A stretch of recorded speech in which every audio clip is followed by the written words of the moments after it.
Welcome to stock royal YouTube channel. இன்னைக்கு ஒன்று updates என்ன பார்க்க போகிறோம்னா, ஹெச்ஏஎல் நிறுவனத்துக்கிட்ட இருந்து வந்த ஒரு அப்டேட்டை தான் பார்க்க போகிறோம். ஹெச்ஏஎல் நிறுவனத்தை பற்றி நல்லா தெரிஞ்சுக்கணும்னா சேனலுக்கு விசிட் பண்ணி ஹெச்ஏஎல் ஃபுல் டீடைல்ஸ்னு ஒரு வீடியோ போட்டிருக்கிறேன், அதை பார்த்து தெரிஞ்சுக்குங்க. அது என்ன அப்டேட்னா இப்போ பார்க்கலாம்.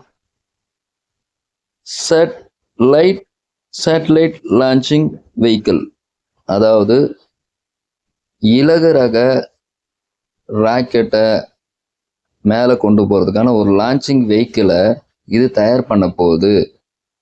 ஸோ இதை கரெக்டாக காம்பேக்டாக முடிச்சிட்டாங்கன்னா ஒரு ஃபுல் மிசைலையும் தயார் பண்ணுறதுக்கான ஆர்டர்ஸ் இவங்ககிட்ட நிறைய வரும். இந்த ஆர்டர் யாருக்கிட்ட இருந்திருக்குன்னா ISRO, Indian satellite research organisation கிட்ட இருந்து இந்த ஆர்டர் இவங்ககிட்ட வந்திருக்குது. இதுதான் இதில் இருக்கிற லேட்டஸ்ட் அப்டேட். ஆர்டருடைய காஸ்ட் எவ்வளோன்னு தெரியல. பாய்.